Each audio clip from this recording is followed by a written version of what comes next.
Marami tayong pangarap mula noong bata kahit tumanda pa. Pero ang mga ibang pangarap na binuo noong bata ay madalas nakakalimutan sa paglipas ng mga panahon. Minsan matanda na ng maalala o minsan ay talagang nabaon na sa limot.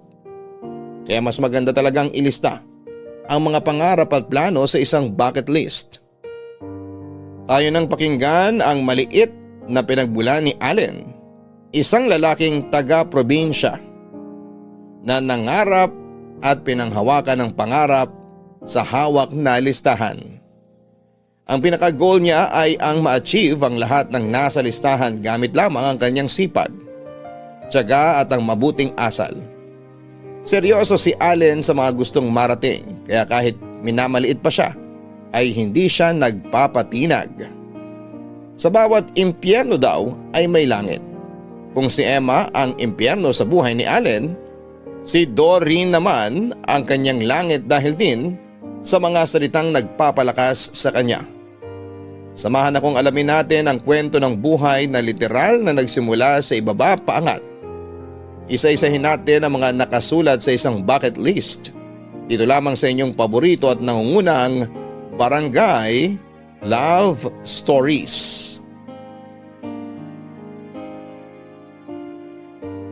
Dear Papa Dudut, ako po si Allen, tubong Bicol at hindi po kami mayaman. Kaya bata pa po ako ay tumutulong na ako sa mga magulang ko. Nagsasaka po ang tatay at nanay ko sa isang maliit na lupa na inuupahan namin para taniman ng palay. Ako naman po ay para makatulong ay nag-iigib ako ng tubig para sa mga kapitbahay namin tuwing matatapos ang klase ko. Ang kinikita ko po ay pambaon ko sa araw-araw at ang iba ay panggastos sa mga kailangan sa eskwelahan. Nakakapag-ipon paunti-unti. Marami po akong pangarap at yun po ay nakalista sa isang papel. Doon ko po nililista ang mga gusto kong maabot sa isang bucket list.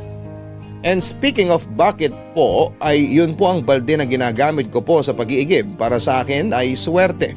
Kaya tuwing gabi, katabi ko ang balde at sa loob noon ay doon ko inilalagay ang aking listahan ng pangarap. Magta-21 po ako noong makipagsapalaran ako sa Maynila. Yun po ang unang dating ko po doon, baon ng kaunting ipon at ang aking mga pangarap na nakalista sa isang papel. Mamaya ko na po sasabihin kung paano ako nakarating sa Maynila. Babalik lang po ako sa mga panahon na nasa probinsya ko. Meron pong isang babae na nagkagusto sa akin. Siya po si Emma. Noon pa man ay sinasabi ko na sa kanya na kaibigan lang ang tingin ko sa kanya. Pero ayaw niyang pumayag. Pero hanggang doon lang po talagang maibibigay ko. Marami pa po akong gustong gawin bago isipin ang tungkol sa pag-ibig. Kaya dahil po doon ay pinag-initan niya ako. Hindi niya ako tinitigil ang maliitin tungkol sa mga pangarap ko.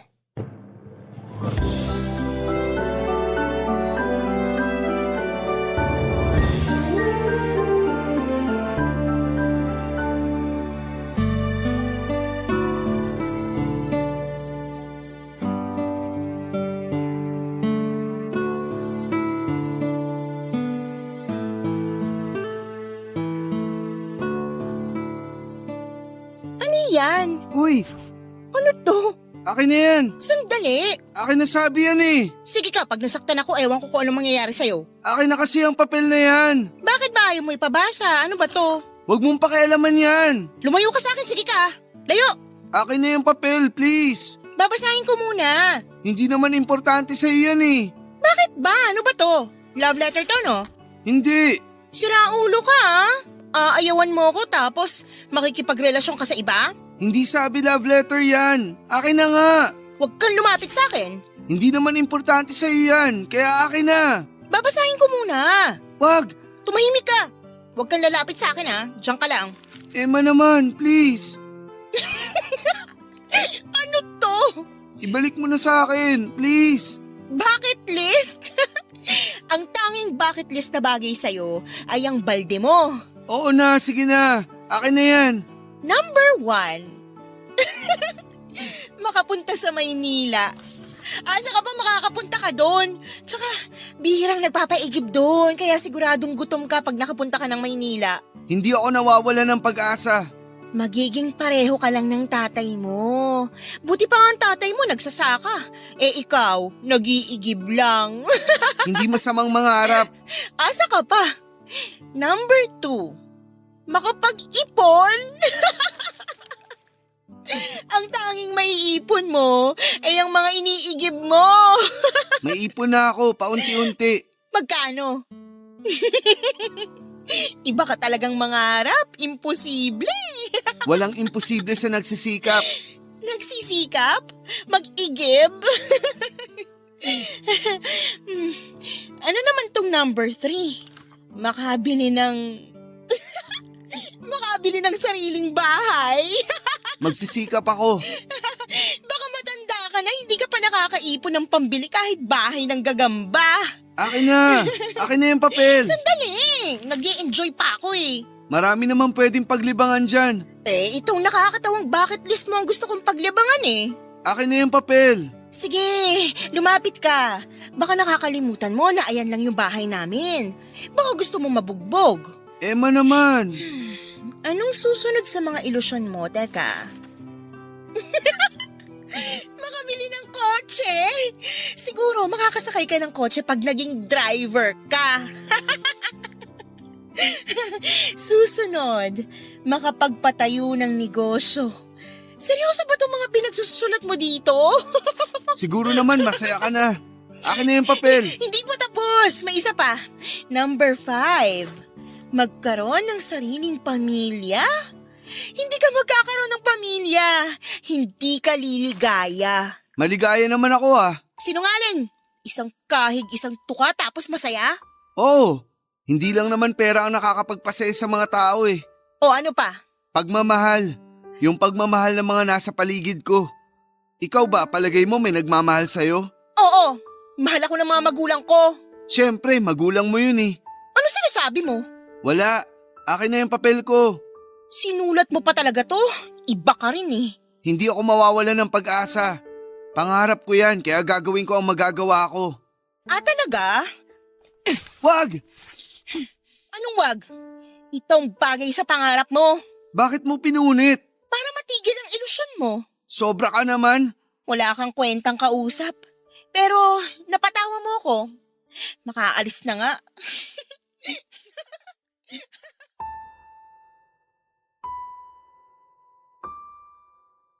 Papadudot ganun po si Emma sa akin.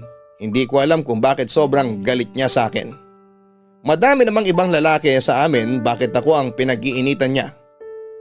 Pinunit niya man ang papel na listahan pero hindi niya mapupunit ang pangarap ko. Saka nasa utak ko naman yung mga nakasulat doon. Gusto ko lang talagang nababasa para may ma-checkan ako. Wala pa namang ma-checkan doon pero motivation ko kasi yon kapag nababasa ko. Hindi ako papadala sa mga pangmamaliit ni Emma, papadudot. May kayang pamilya ni Emma. Kaya kung papalag ako o pagsasabihan ko siya ay alam kong ako lang ang talo. Kaya tinis ko na lamang yon. Kung magsasalita ako ay lalo lamang siyang mag-aapoy. Kaya pinapadaan ko na lang po talaga. Papadudot, ang igiban ay tanaw mula sa mataas na bahay nila Emma. Sa mismong kwarto niya ay makikita na ang igiban kaya malalaman niya talaga pag nandun ako. Isa pa ay yun lang naman talaga ang oras ng pag-iigib ko.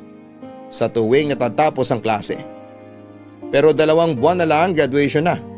Pwede na ako mag-igib kung anong schedule ang piliin ko. Kaya kahit papaano may iwasan ko na si Emma. Habang nasa igiban ay may tumawag sa akin.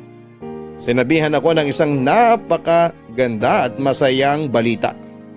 Kaibigan ng tiyuhin ko na nasa Maynila yon. Sinabihan ako na may trabaho daw siyang iaalok sa akin sa Maynila kapag nakagraduate na ako.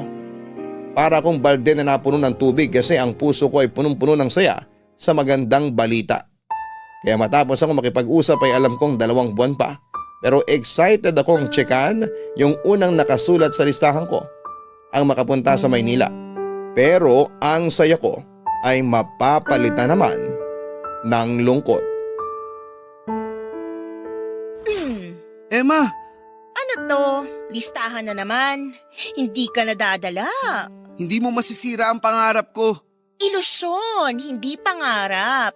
Baka pwedeng magpahinga ka naman. Kakatapos ko na magpahinga, nag-ipon talaga ako ng lakas para sa oras na to, no?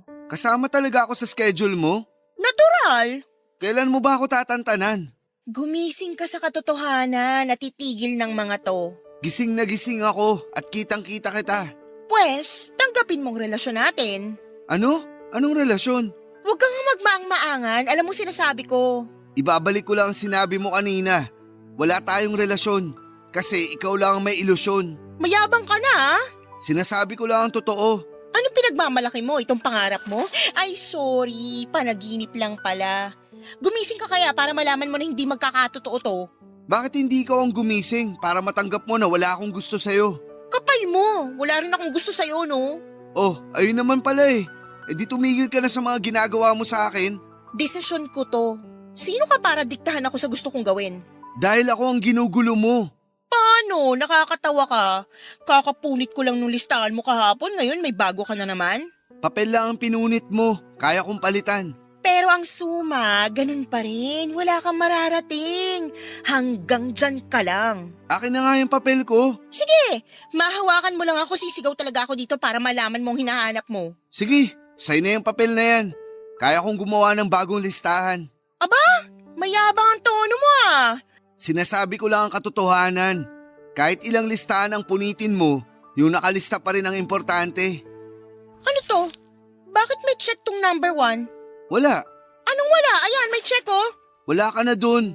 Ayaw mong sabihin? Hindi mo ako mapipilit. Pwes, kausapin mo ng tatay mo. Bakit napasok si tatay dito? Kasi kakausapin ko ang daddy ko na wag nang paupahan sa inyo yung lupa namin para wala kayong pagtaniman. Huwag mong idamay ang tatay ko dito. O bakit? Anong gagawin mo?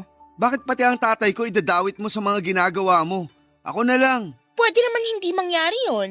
Basta, sabihin mo lang kung bakit may check tong number 1. Tsinekan ko lang. Ayaw mo sabihin? Sige, maghanap na kayo ng masasakahan nyo. Oo na, sasabihin ko na. Naghihintay ako. Tinawagan ako ng kaibigan ng chewing ko.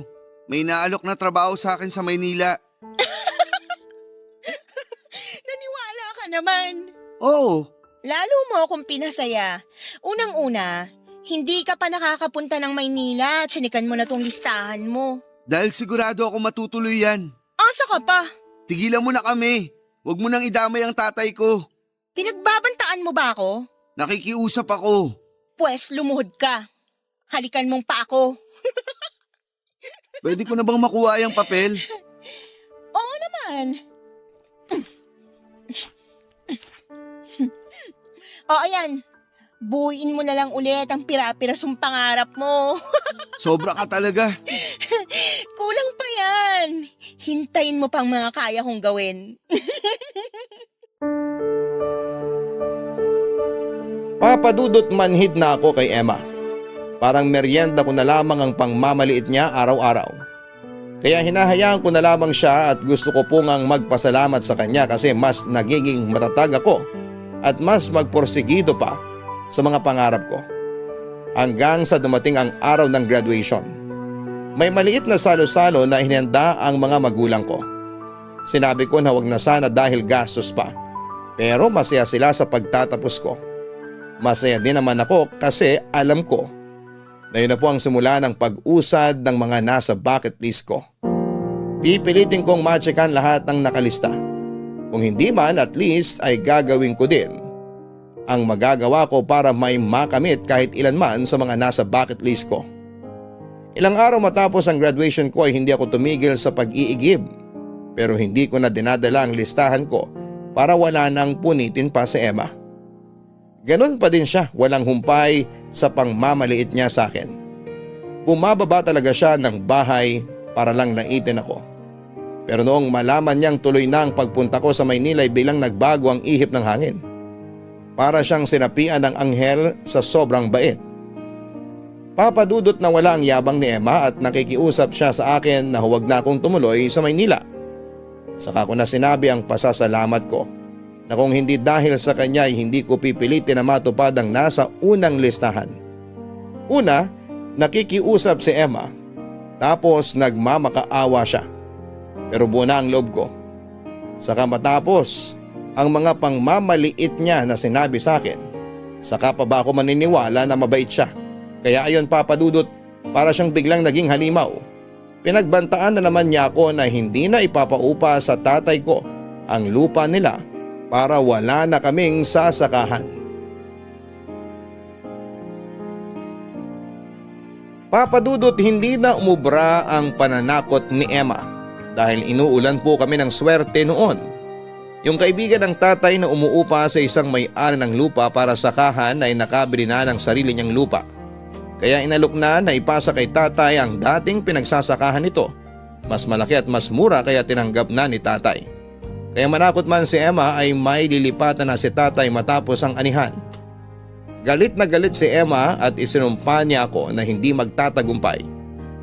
Sa isip ko na ako naman ang magdidesisyon kung magtatagumpay ba ako o hindi. Tuluyan na akong umalis. Sa Maynila naman ay napakabait naman ang kaibigan ng tiyuhin ko. Kasi makalipas ang 6 na buwan ay sinabihan niya ako na kung gusto kong maghanap ng ibang trabaho na bagay sa tinapos ko ay pwede daw. Hindi daw ako pipigilan. Sobrang natuwa ako noon at nagpapasalamat. Hindi nagtagal ay nakahanap ako ng trabaho. Nagpaalam na ako sa kaibigan ng tiyuhin ko at masaya niya akong pinayagan. Magandang nakuha kong trabaho. May pabahay pa ang kumpanya sa isang low-rise condo na pag-aari ng kumpanya at ang opisina ay katapat lang ng condo kaya tatawid lang ako. Napakalaki ng natitipid ko. Pangkain na lang ang ginagastosan ko kaya nakakapagpadala na ako sa bahay at nakakapag-ipon pa ako. Nung una ay ang pamilya ko at ang mga pangarap ko lang ang inspirasyon ko para magtagumpay. Pero hindi magtatagal ay madadagdagan pala ang inspirasyon ko. Good morning! Good morning! Ako si Allen. Dito ako nagtatrabaho. Ako si Doreen. May tutulong ba ako sa'yo? Ikaw ba ang welcoming committee? Palabiro ka pala.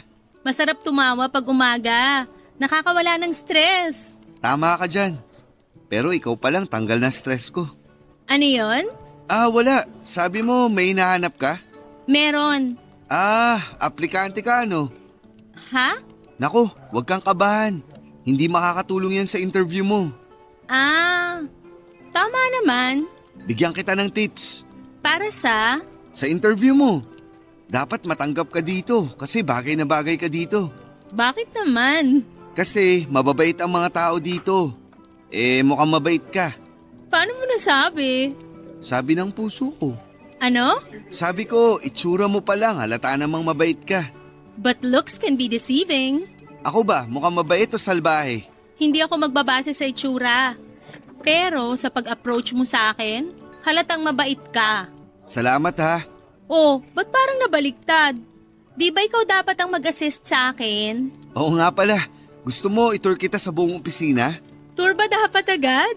Ay, oo nga pala, may interview ka muna. Oo nga. Taga saan ka, Doreen? Diyan lang din, around Pasig. Ay, malapit lang pala dito. Pag natanggap ka na dito, paano ka papasok? Ha? Nakangiti. Palabiro ka talaga. Ibig kong sabihin, anong sinasakyan mo papunta dito? May kotse ako. Talaga? Ako, pangarap ko magkakotse. Pero uunahin ko muna magkabahay. Tama naman yun. Nagbabaon ka ba ng lunch o sa restaurant ka kakain kung dito ka na nagtatrabaho? Ako lang kasi mag-isa sa bahay, kaya wala rin tayo magluto. Kaya sa resto na lang ako kumakain. Ako kasi nagbabaon eh. Di bali, pag dito ka na nagtatrabaho, dadamihan ko ang lulutuin ko tapos hatian kita. Talaga? Oo naman. Ang bait mo naman. Nagsishare lang. Galingan mo sa interview ha. Ay teka, hindi pa ba ito yung interview? Ha? Hindi pa. Kasi... kasi ang dami kong tanong. Sorry, nakukulitan ka ba? Hindi okay nga eh. Nare-relax ako para sa interview ko. Sana matanggap ka. Pero matatanggap ka. Ano ba talaga? Sana? O matatanggap talaga? Matatanggap ka talaga. Sana din ikaw na lang ang boss. Bakit?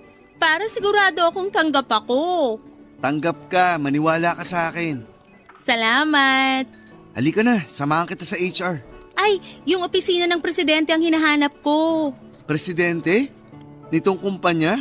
Hindi, ng presidente ng fans club ni Ding Dong. Ang saya mo naman kausap. Tara na, doon ang HR office. Doon mo na lang ako ihatid sa office ng presidente. Nitong kumpanya. Seryoso ka? Oo.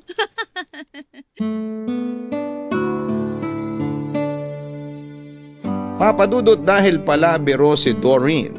Akala ko ay nagbibiro lamang siya na sa opisina ng presidente siya pupunta. Sinakyan ko ang gusto niya pero may halong pagdududa. Nang makarating kami sa opisina ng presidente ay agad kaming pinapasok ng sekretarya niya sa opisina nito. Doon ako naguluhan. Pagpasok namin ay masayang binati at welcome ng presidente si Doreen. Doon ko lang nalaman na si Doreen pala ay ang bagong VP for Operations. Papadudot hindi ko alam noon kung namula ba ako o nanliit. Yang hiya ko kay Doreen na inakala kong aplikante ay boss ko pala. May halong takot at hiya ko dahil baka negative sa kanyang ginawa ko. Pero nakikita ko siyang nakangiti at parang natatawa. Sobrang hiya ko ay nagpaalam na ako sa presidente pero pinigilan niya ako at sinabing sumalo daw ako sa kanilang pagkakape. Hindi ako makatanggi dahil presidente ang nagsabi. Hindi ako makatingin kay Doreen pero sa gilid ng mata ko ay nakikita ko na sa akin siya nakatingin. At hinihintay niyang mapalingon ako. Doon ako ibinida ng presidente na ako na daw ang mag-tour kay Doreen. Total ay kabisado ko na ang buong opisina at kilala ko ang lahat ng tao kaya madali na silang ipakilala. Hindi ko alam kung tatanggi ba ako o sasang-ayon. Sinabi pa ng presidente na madami daw akong maitutulong kay Doreen para mas makabisado na ang lahat sa opisina. Na kesyo magaling daw ako at masipag. Hindi ko na makuhang kiligin sa mga papuri kasi hiyang-hiya ako. May biglang kailangan silang kausapin kaya nakakuha ko ng pagkakataon na magpaalam. Kinabukasan naman ay pinipilit kong umiwas kay Doreen pero siya na mismo ang lumapit sa table ko. Allen! Doreen! Ma'am Doreen. Anong nangyayari sa'yo? Wala po. Anong po? Tanggalin mo yung po. Okay. Sorry, nakalimutan kong bumate. Good morning. Good morning, ma'am. Doreen na lang. Pero boss ko po kayo. Pwede naman yun. Ma'am na lang po. Sige, bahala ka. Okay po. Okay, ma'am. Tara, Po? samahan mo ko. Saan po? Mag-iikot dito sa opisina. Gusto ko din makilala yung iba. May ginagawa pa po kasi ako, ma'am. O, sinong nagpapagawa niyan? Sa office niyo po galing. Ano ba yan?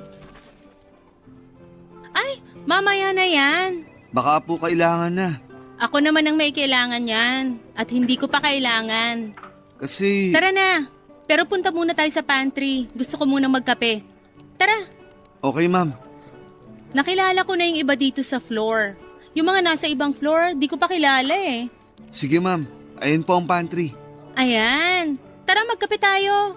Sige po. Kayo na lang. Nagkape ka na ba? Hindi pa po. Bakit parang nininervyos ka? Pasensya na, ma'am. Alam mo, wag ka nang mahiya. Nag-enjoy naman ako sa conversation natin kahapon. Pasensya ka na kung sinakyan ko yung mga sinasabi mo ha. Pero hindi kita niloko ha. Natutuwa lang ako. Naalala ko kasi nung nag-apply pa lang ako dati. Kala ko nagalit kayo eh. Sinong kami? Sorry. Akala ko nagalit ka eh. Bakit naman? Magpapasalamat pa nga ako sa'yo kasi naramdaman ko kagad na welcome ako dito. Ay, mababait naman ang mga empleyado dito. Kaya siguradong welcome ka. Saka isa pa, boss ka. Mainit na yata yung kape. Ako na ang magsasalin.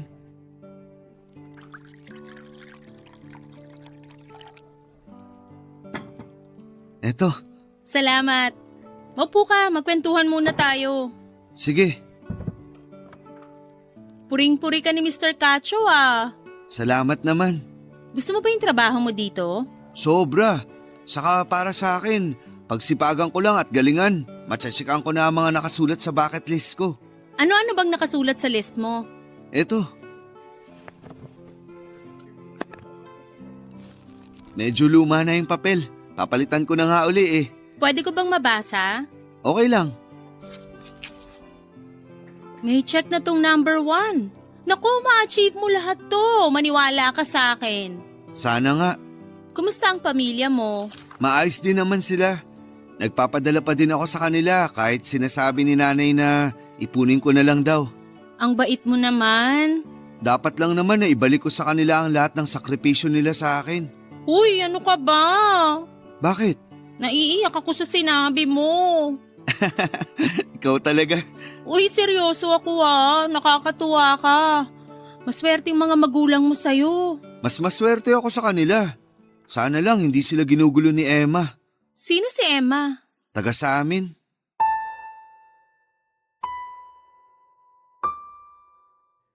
Papa Dudut, ewan ba kung madaldal ako o magaling magtanong si Doreen kasi lahat ng tinatanong niya ay sinasagot ko at hindi basta sagot, may kasamang kwento. Gaya na lamang ng tungkol kay Emma. Ayokong siraan si Emma pero kung may kukwento ko siya ay may kukwento ko talaga ang sama ng ugali niya. Kaya parang sinisiraan ko na din siya. Yun nga lang ay totoo ang sinasabi ko. Magiging sobrang close kami ni Doreen. Siyempre, iba yung feelings ko kasi nung una pa lamang na love at first sight na ako sa kanya. Kaso hindi pwede. Boss ko pa din siya.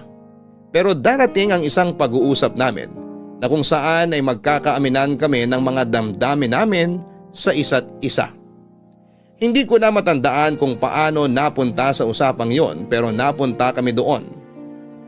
Naamin din ni Doreen na nagkakagusto siya sa akin. Ang katapusan ay nagkaroon kami ng relasyon. Bukod sa relasyong mag-boss, napakabilis ng pangyayari, Papa Dudut. Parang sa isang iglap ay nag-click kami at naging kami. Pinipilit naming maging profesional sa opisina. Kumbaga'y sekreto lang ang relasyon namin. Pero isang araw ay nagulat ako nang ipatawag kami sa opisina ng presidente.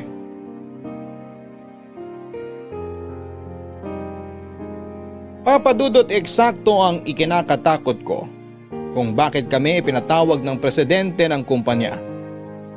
Tungkol po sa relasyon namin ang dahilan ng pagpapatawag pero hindi po galit ang presidente. Una ay kinumpirma niya kung kami nga ba ni Doreen.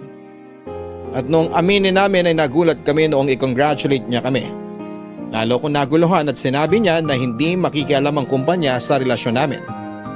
Ang paalala lamang niya ay huwag daw idadamay ang trabaho sa relasyon namin. Alam niya din naman na profesional kami sa opisina at iba pa pag nasa labas na. Kaya natutuwa sa amin ang presidente. Pero hindi pa pala yun ang talagang dahilan ng pagpapatawag niya. Sinabihan niya kami na pag natapos na ang trabaho ay lalabas daw kaming tatlo para mag-celebrate. Gumanda pala ang takbo ng kumpanya noong mga panahon na yon kaya masaya ang aming presidente. Inibita niya kami dahil sa kami naman daw ang mas nakakakilala sa mga empleyado ay gusto niyang mag-organize ng party para sa lahat. Masaya kaming sumang-ayon sa plano niya dahil siguradong matutuwa ang mga kasamahan namin. Natapos ang masayang gabi kahit na ilang ako. At kainuman ko ang presidente ay naging kampante naman ako dahil mabait siya. Isa pa gaya ng sinabi ko ay alam kong lumugar. Noong pauwi ay hatid na ako ni Doreen sa kondo gamit ang kotse niya. Pinagsaglit ni Doreen ang kotse niya tapos ay sumabay siya ng lakad sa akin hanggang sa tapat ng kondo. Nagkwentuhan kami sandali, ang hindi ko alam ay hindi pa pala doon matatapos ang araw ko.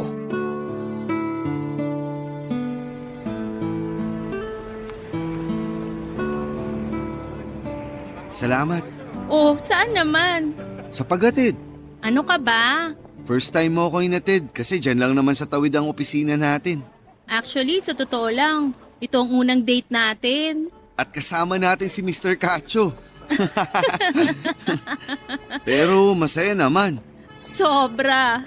Ibang tao pala si Sir pag hindi siya boss, no? Oo, pero boss man siya o hindi, mabait talaga siya. Malaki ang utang na loob ko sa kanya. Drama ba to? Sige na nga, umuwi ka na. Oo nga. Sige, good night. Ingat ka ha. Salamat. Good night. Ano to? Emma, Emma? Ako nga, nagulat ka no? bakit ka nandito? Akala mo hindi kita mahuhuli na may kasamang iba? Anong sinasabi mo? Girlfriend ko yung kasama ko. Ang kapal mo din naman no? Bakit? Ang kapal na mukha mong sabihin sa akin na girlfriend mo yan. Paano tayo? Ano? Anong sinasabi mo? Bastos ka talaga? Aalis ka, iiwan mo ako tapos makikipaglandian ka sa babaeng yan? Tumigil ka, Emma. Ano, nahihiya ka ngayon? Nakakahiya talaga. Nag-ieskandalo ka. Nagsisigaw ka, natutulog na ang mga tao. Allen? Ayun, ang magaling na babae. Ano, binili mo si Allen dahil may kotse ka? Tumigil ka, Emma. Kung akala mo nabibili si Allen, hindi mo nga talaga siya kilala. May paninindigan siyang tao. Aba, at abogada ka din pala. Kung kinakailangan. Pal ka pala eh. Huwag mong bastusin si Doreen. Bakit hindi? Bastos din siya eh. Tinuruan kami ng magandang asal at tamang pag-uugali. At bakit ako hindi? Bakit hindi mo sagutin yan? Bastos kang babae ka ah. Saang beer house ka ba napulot ni Allen? Sobra ka na, Emma. Ikaw, saang putikan ka ba umahon? Bastos ka talaga! Aray ko, bitiwan mo kamay ko. Sumusobra ka na, ha? Mananakit ka pa. Ako sinasaktan mo ah. O ano? Tatakutin mo na naman ako na ipapabugbog mo sa mga tauhan nyo. Wala kang tauhan ngayon dito kaya huwag kang magmalaki. Mga hayop kayo! Pinagtutulungan niyo ako? Nakakahiya naman yung ugali mo. Mas nakakahiya ka. Mga agaw! Anong inagaw ko? Magmamaang-maangan ka pa. Tigilan mo si Allen. Akin siya. Wow, pag-aari mo? Oo, Iba ka. talaga. Tara na, Doreen. Mabuti pa nga. Hindi na maganda ang amoy ng paligid dito eh. Baka pagkatao mong naaamoy mo. Oo nga eh. Nabalutan ng baho mo ang amoy ng mga pagkatao naming lahat na nandito. Ano sabi mo? Sige, subukan mo saktan si Doreen. Ano? Sasaktan mo na naman ako? Tatawag ako ng pulis. Mabuti pa nga, para mahuli ka na nila. Tara na, Doreen. Tara na. Hoy! Saan kayo pupunta? Mga hayop! Mga taksil! Mga basura! Papadudot kahit ganoon ang nangyari, naiintindihan nito ni Doreen dahil naikwento ko na nga sa kanya si Emma. Noong gabing yon ay napatunayan ko kay Doreen na totoo ang lahat ng sinabi ko tungkol kay Emma dahil nagpakilala agad ito ng totoo niyang ugali. Doon ako pinatulog ni Doreen sa bahay niya pero magkahiwalay po kami ng kwarto. Ayokong abusuhin ang kabutihan ni Doreen kaya minabuti namin na maghiwalay muna kami ng tulugan. Pero hiyang-hiya ako sa mga kaopisina namin kasi pwedeng may nakarinig o nakakita noong pag-iiskandalo ni Emma sa tapat ng kondo na tinutuluyan namin. Hindi ko tuloy alam kung paano magpapaliwanag kung sakali kasi dahil kinakain na rin ako ng kahihiyan. Papadudot pinatawag uli kami ng presidente ng kumpanya at siguradong alam na niya ang ginawa ni Emma. Hindi ko din alam ang sasabihin pero pinagpaliwanag niya ako at nagulat naman ako nang sabihin niyang naiintindihan niya ang lahat. Pero nang sinabi nito na hindi na ako dapat doon tumira sa pabahay ng kumpanya ay natakot na ako. Ang dahilan pala niya ay dahil alam na ni Emma ang tinutuluyan ko kaya siguradong manggugulo na ito palagi. Dahil sobrang bait ng boss ko na yon at sa sobrang matulungin niya ay may sinabi siya na ikinagulat ko, papadudot. Since nahigitan ko raw ang expectation ng kumpanya pagdating sa performance ko sa trabaho ay pasok na raw ako sa loan program ng kumpanya kung saan ay pwede na ako mag-loan ng bahay, lupa at kotse para rin daw makaiwas na kay Emma. Papadudot ang bahay, lupa at kotse ay kasama sa bucket list ko. Lumundag ang puso ko sa tuwa kaso'y naisip ko na paano kung hindi ko mabayaran. Kaya sinabi ko sa presidente na pag-iisipan ko at nagpapasalamat din ako sa kanya. Paglabas namin ng opisina ay kinausap ako ni Doreen, papadudot.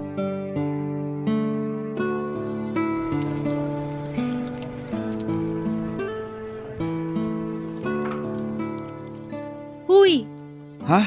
okay ka lang? Ha? Oo. Ano bang iniisip mo? Pasensya ka na. Naghahalo-halo lang ang iniisip ko. Si Emma? Nahihiya kasi ako sa'yo. Ano ka ba? Napag-usapan na natin yan ah. Hindi ko kasi akalain na magpupunta siya dito para gawin yun. Sinabi ko naman, di ba? Naiintindihan ko. Lalo pa na pinatunayan niya kagabi na totoo yung mga sinabi mo tungkol sa kanya. Masama ba ako? Bakit naman? Parang naninira ako eh. Allen, ang naninira yung gumagawa ng kwento na hindi totoo. Sabi ko nga, kagabi siya na mismo ang nagpatunay na siya totoo. Bakit kaya nagpunta yun sa kondo? Naku, wag mo nang problemahin yun. Ang isipin mo, sarili mo. Maganda ang offer ni boss. Oo, pero natatakot ako eh. Ha? Saan naman? Gusto ko na rin talagang magkabahay ng sarili. Kaso baka hindi kaya. Bakit hindi? May trabaho ka naman at maganda ang record mo dito sa kumpanya. Kaya ko kaya? Allen, ganito yan. Alam kong first time na open sa'yo kung paano yung loan. Pero hindi ka siguro kakapusin o madedelay basta ma-manage mo lang yung sweldo mo. Mag-uusap kayo kung magkano magiging monthly hulog mo tapos mula sa matitira, dun mo na i-compute kung paano mo hahati-hatiin sa mga gastusin at responsibilidad mo. Hindi kalahati ng sweldo kada buwan ang ibabawas? Hindi. At saka hindi nila ibabawas kasi hiwalay ang department ng loan. Kaya dun ka magbabayad. Kaya ko pala. Ikaw pa ba? Nasabi naman ang loan ng orientation pero hindi pa ako masyadong interesado nun kasi alam ko matagal pa at baka hindi ko pa kaya. Salamat Doreen. Ay, sorry, ma'am pala. Nabibigla ka pa, dalawa lang naman tayong magkausap. Sorry, nawala sa isip ko na nasa office na pala tayo. Hay nako Allen, ikaw talaga. Pero salamat talaga. Oh, saan na naman? Sa lahat. Sa suporta, sa pagpapaliwanag, sa presensya mo na inspirasyon ko at sa pagmamahal mo. Seryoso ka na din lang? E di magpapasalamat na din ako. Saan? Sa pagdating mo. Kitang-kita ang kabutihan ng puso mo kaya huwag kang mawawalan lagi ng pag-asa. Sa buhay na to, marami pang Emma na darating sa'yo kaya lagi kang magiging malakas at matapang. Oo, makalipas ang matagal na panahon na nakalimutan ko na siya at wala na ang mga panliliit niya sa akin. Ayun, bigla siyang susulpot para ipaalala ang mga ginagawa niya sa akin dati. I-focus mo ang sarili mo sa hinaharap. Kung paulit-ulit man na may mga ganun sa buhay mo, lagi mong panghugutan ng lakas yung mga pangarap mo. Ang bucket list ko. Tama. Ay, teka, yung listahan mo siguro kailangan mo nang dagdagan. Nako, tapusin ko muna na ma-check ko sa listahan yung bahay at lupa at kung papalarin yung kotse. Sa sipag at galing mo, hindi imposible na baka 2 o 3 taon lang fully paid mo na yung loan mo. Sana nga. Maniwala ka lang. Huwag mo akong iiwan ha. Oh, ano ba yan? Bakit naman kita iiwan? Baka magsawa ka sa akin eh. Lagi lang akong nandito. Kasi boss mo ako, di ba? Sobrang saya ko. Maa-achieve mo yung bucket list mo. Maniwala ka. Yung nakalista sa uli, at least alam kong anytime na. Teka, ano nga ba yung huli sa list mo? Unahin ko lang ang bahay at lupa para may titiran tayo. May bahay din naman ako. Siyempre gusto ko yung pinaghirapan ko. Hindi kita kokontrahin dyan. Pangarap mo yan eh. Siyempre kahit mas mataas ang posisyon mo at mas malaki ang sweldo mo, dapat ako pa rin ang bubuhay sa'yo at sa magiging mga anak natin. Oo nga naman.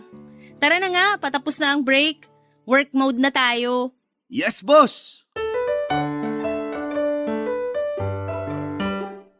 Papadudot, napakasaya ko noong araw na yon. Well, palagi naman po akong masaya dahil kay Doreen pero dagdag saya po sa akin na makakita ng liwanag para sa pag-usad ng bucket list ko. Umuusad ng pangarap ko at nagbubunga na ang sipag ko. Sa totoo lang, nang mga panahon na yon ay excited pa akong maghulog sa loan buwan-buwan kasi ibig sabihin noon ay palapit na ng palapit na maging akin ang buong buo ang bahay at lupa na niloan ko. Gusto rin sanang tumulong ni Doreen sa paghuhulog pero nakiusap ako sa kanya. Nahayaan ako kasi responsibilidad ko yon. Nirespeto naman niya ang kagustuhan ko. Ang bilis ng panahon. Halos 1 taon na akong naguhulog at hindi naman ako kinapos. Papadudot nga pala, isingit ko lang, kasama sa expenses ko ang paminsan-minsang date namin ni Doreen. Hindi ko inahayaan si Doreen na siya ang magbayad kahit minsan, pero pinipilit niya ako na mag-share daw siya palagi. Para sa akin ay mas matatanggap ko ang ganong setup kesa siya ang magbayad ng buo. Pero hanggang kaya ko ay ako lang ang sumasagot ng mga date namin. Hindi naman maselan si Doreen, kaya kahit saan lang kami ay ayos na sa kanya. Ang importante daw ay ang magkasama kami. Halos 1 taon nang masaya ang mga nangyayari kasi matapos nung araw ng iskandalo ni Emma ay hindi ko na siya nakita pa ulit.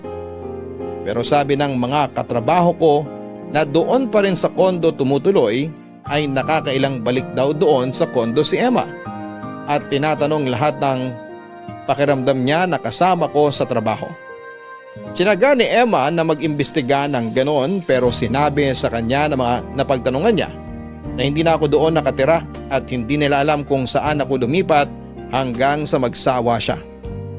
Napakaswerte ko lang na nalaman man ni Emma ang dating kondo na tinitirhan ko, ay hindi naman niya nalaman kung saan ako nagtatrabaho. Samantala may mga kakilala ako sa probinsya na nagkukwento sa akin na ganun pa rin daw ang ugali ni Emma.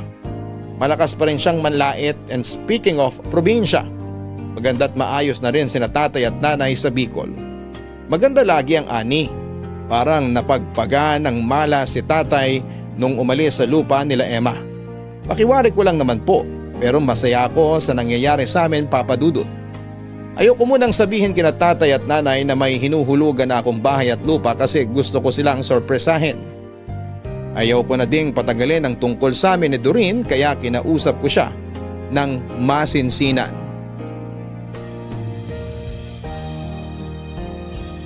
Kahit na alam kong mahal na mahal namin ni Doreen ang isa't isa, ay hindi pa din maalis sa dibdib ko ang kaba, Papa Dudut. Gusto ko na iyain si Doreen na umakyat sa mas mataas na level ng relasyon namin, pero baka hindi pa siya handa. Gusto ko na maganda ang proposal ko, kaya lihim kong tinanong sa sekretarya niya ang araw na maluwag ang schedule ni Doreen. Saka ko inayos ang date at niyaya siya. Akala ni Doreen na regular date lamang yon, pero hindi. Dahil naman sa pagkaligaga ko ay kinabahan si Doreen sa nangyayari. Nakarating kami sa restaurant, kumain, nagkwentuhan, pero mukhang nahalata talaga ako ni Doreen, kaya ang ending ay nangulit at pinilit niya akong paaminin kung anong gumugulo sa akin. Siyempre hindi ko na po naitago pa at sinabi ko na rin ang aking pakay sa kanya ng araw na yon.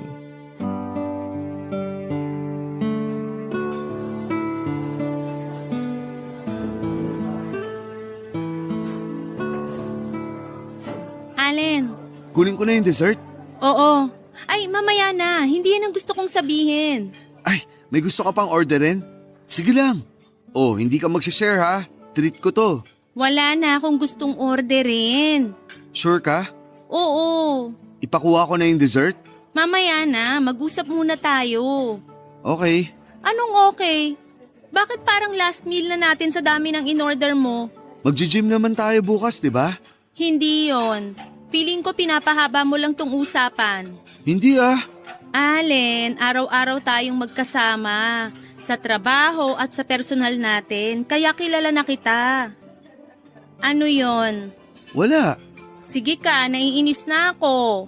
Ito naman, hindi na malambing. So ano nga? Actually, kinakabahan ako. Sa akin pa talaga, Allen? Oo, Ano ba yan? Para naman akong iba? hindi naman.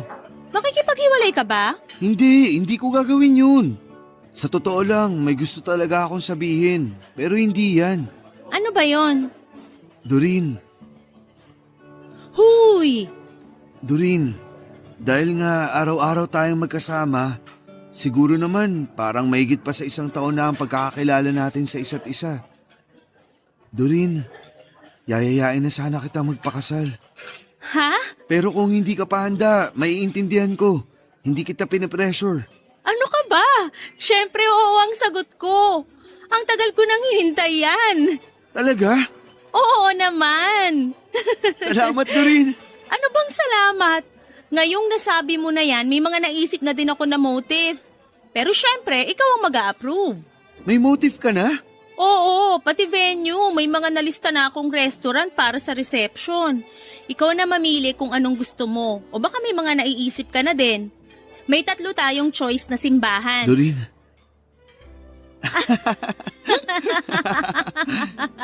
Sorry, advance lang ako mag-isip.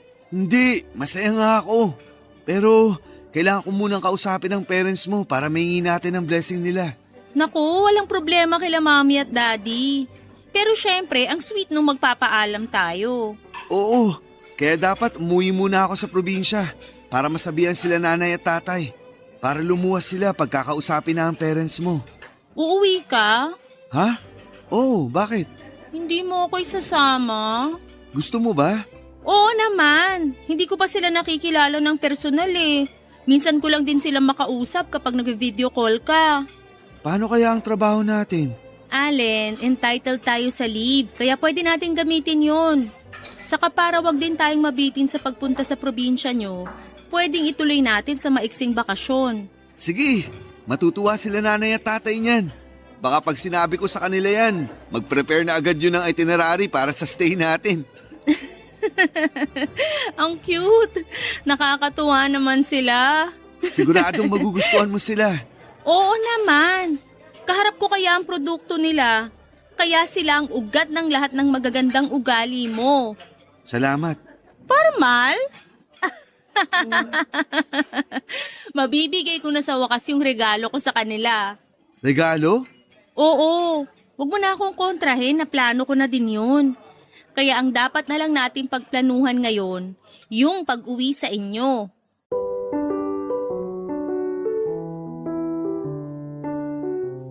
Papadudot magaling talagang magplano si Doreen.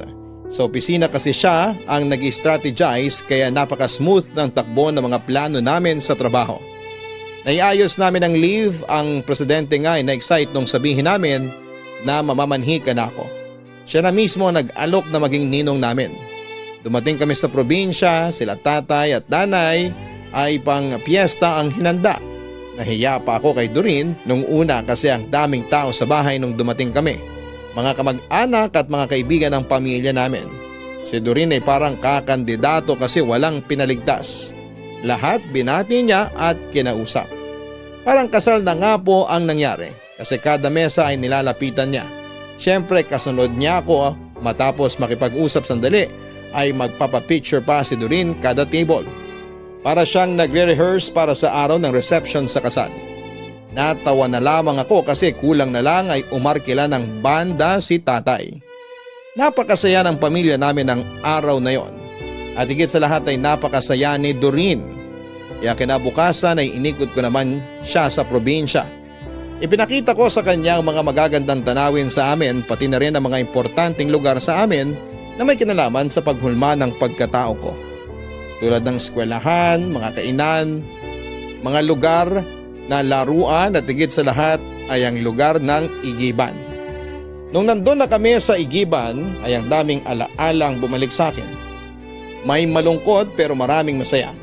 Dala pala namin ang balde na ginagamit ko noon na talagang nakatago lang sa bahay kasi parang kakambal ko na yon. Ang saya ng alaala ko sa baldeng karamay ko. Dahil sa balde na yon ay nabuo ko ang bucket list ko. Masaya kami pero may nakalimutan ako, Papa Dudut. Dahil sa gustong gusto kong ipakita kay Doreen ang Igiban ay may nawala sa isip ko.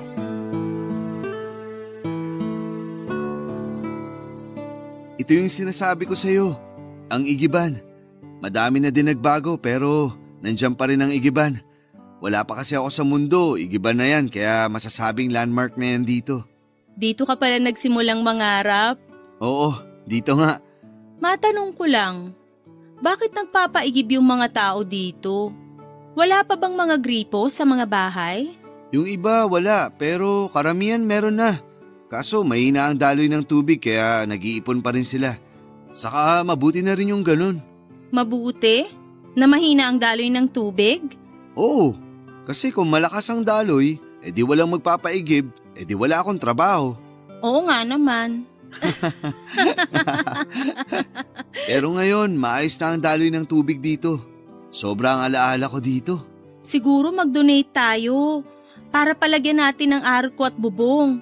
Pero open lang yung dingding para lang siyang shed, ganon. Naisip mo talaga yan ha? Oo naman, bilang parangal sa igiban. Alam mo, binalak na dati yan. Lagyan ng bubong dito. Mas marami pa raw kasing mas dapat unahin sa mga proyekto dito kaysa ang bubong. Malilim naman dito kapag pasado 1:00 na yung katirikan ng araw. Kasi yung anino niyang malaking bahay dito, tumatama kaya may lilim dito. Ay! Bakit? Nawala sa isip ko. Urong tayo dito ng konti. Bakit? Yang malaking bahay, bahay nila Emma. Nawala sa isip ko. Itong sinasabi mo na lilim sa tanghali? Oo. Yung bintana sa gilid, kwarto niya yun. Baka makita niya tayo. Kaya pala sabi mo madalas na alam niya yung schedule mo kasi nasisilip ka pala niya sa bintana. Oo, kahit nga magtago ako, malalaman niya pa rin. Paano? Kasi kilala ng lahat ang timba ko, kaya pag nakita niya na nakasalang sa gripo ang timba ko, alam niya nandito na ako. Grabe naman yung babae na yun. Kahit malilim na dito pag nag-iigib ako, para pa din ako nakabilad sa araw. Dahil sa araw-araw na ginagawa ni Emma sa akin. Hayaan mo na, maganda naman ang naging kapalit. Mabuti na lang hindi ka naniwala sa kanya. Oo, kahit ginagawa niyang impyerno ang buhay ko, naniniwala pa rin ako sa langit at tutuparin nito ang mga pangarap ko. Anyway, tara na, baka maabutan pa tayo nun. Saan kayo pupunta? Emma, Nagulat ka, no? paalis na kami. Hindi kayo aalis. Kausapin mo ko. Binastos niyo ako sa Maynila. Iniwan niyo ako habang nagsasalita. Unang-una, hindi ka namin binastos. Ikaw ang nambastos sa amin. Pangalawa, hindi ka nagsasalita nung iwan ka namin. Nag-ieskandalo ka. Tara na, Allen. At sino kang magdidikta kay Allen ang gagawin niya? Excuse me, hindi ako marunong magdikta. Kasi may kanya-kanyang isip ang tao at alam nila kung sino ang gusto nila at hindi. Bastos ka talaga. Bastos? Hindi tinuro sa akin yan ng mga magulang ko. Sa'yo ba? Matapang ka, nasa balwarte kita. Tumigil ka na, Emma. Tara na, Doreen. Isa ka pang hampas lupa ka. Nangungupahan lang naman kayo dati sa amin ng sakahan ah. Anong sabi mo? Hampas lupa? Hindi mo pa ba kilala kung sino yung kausap mo? Pues ipapakilala ko sa'yo si Allen. Malapit nang ma-promote na Head of Internal Affair. Kung tutusin, VP na nga ang ka-level eh. O ano ngayon? Care ko. Gusto ko lang sabihin na nasa 5 digits ang sweldo niya monthly. At dahil sa promotion, magiging 6 digits na siya. Kung alam mo ang sinasabi ko. Ano akala mo sa akin, tanga?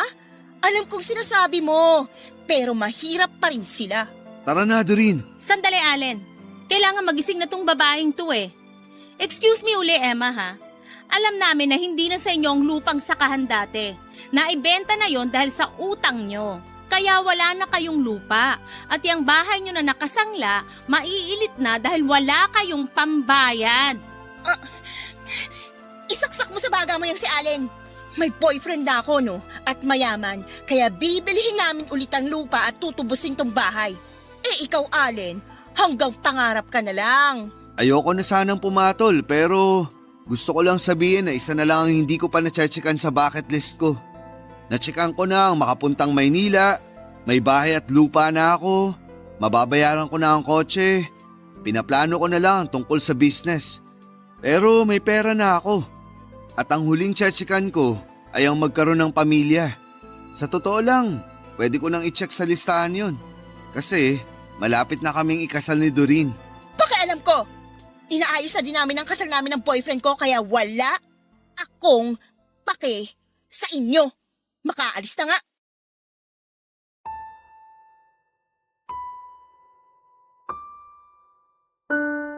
Papadudot na pangangako sa dami ng impormasyong alam ni Doreen tungkol kay Emma at sa pamilya niya.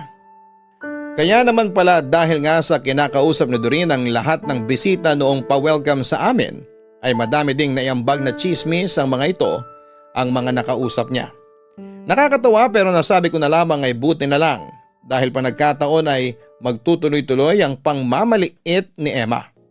Pero nagmalaki pa rin ito na parang ayaw gumising sa bangungot niya. Isang linggo kaming nasa probinsya, sinulit namin yon. Wala nang stress kasi maski si Emma ay hindi na namin nakita pang muli. Siguro'y napahiya na. Kaya sa pagbalik namin sa Maynila ay plinano na namin papadudot ang pamamanhikan sa mga magulang ni Doreen. Nang may set na ang araw ay pinalawas ko kagad sina tatay at nanay. Doon na nila nalaman ang isa pa sa sorpresa ko na bahay at lupa. Masayang masaya sila. Masayang nagkikita ang mga pamilya namin at lahat ay sang-ayon at walang hadlang sa nalalapit na pagpapakasal namin. Naganap ang kasal at napakasayang araw para sa amin. Nagtayo kami ng sarili naming business pero hindi kami umalis sa kumpanyang pinagtatrabahuhan namin. Hindi ko basta-basta iiwan ang kumpanyang malaking naitulong para sa aking bucket list. Si Doreen ay bumili ng malaking lupa para sa kanya sa probinsya namin.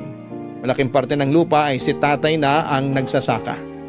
Ang ibang parte ay pinapaupahan at si tatay din ang namamahala. Ako naman dahil sa pagmamahal ko sa aking pinanggalingan, ang pag-iigib ay nagtayo ako ng water refilling station. May 3 branch ako sa amin sa probinsya at merong 4 na branch dito sa Maynila. Si Emma naman ay nasa probinsya pa rin. Ang mga magulang ni Emma ay binigyan siya ng kapirasong lupa mula sa lupa na kinakatirikan ng bahay nila. Doon nagpatayo ng maliit na bahay si Emma para makapag-solo na siya.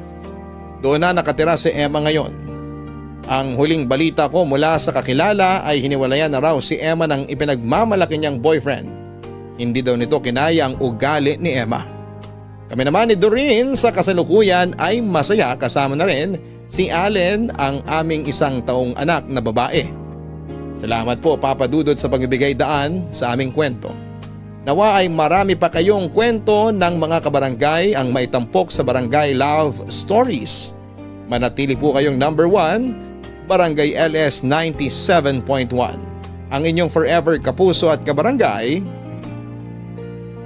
Allen. Walang imposible sa bawat pagsisikap. Maganda talaga ang gumawa ng bucket list at piliting may sakatuparan ang bawat nakalista dito. Pero gawin po ito ng paisa-isang hakbang lang at huwag i-pressure ang sarili. Masayang mamarkahan ng check ang listahan. Pero kung hindi uubra, huwag nang ipilit at baka sa ibang araw pa ito dumating. Maling husgahan ang pangarap ng iba. Walang pangarap na hindi matutupad dahil sa pagsisikap. Hanggang sa muli, ako po ang inyong si Papa Dudut sa mga kwento ng pag-ibig, buhay at pag-asa sa Barangay Love Stories number 1. Sabay-sabay nating pakinggan ang iyong kwento ng pag-ibig, buhay at pag-asa. Ipadala lang sa barangaylovestories@yahoo.com. Nagustuhan ng iyong napakinggan? Ituloy yan via live stream sa www.gmanetwork.com/radio.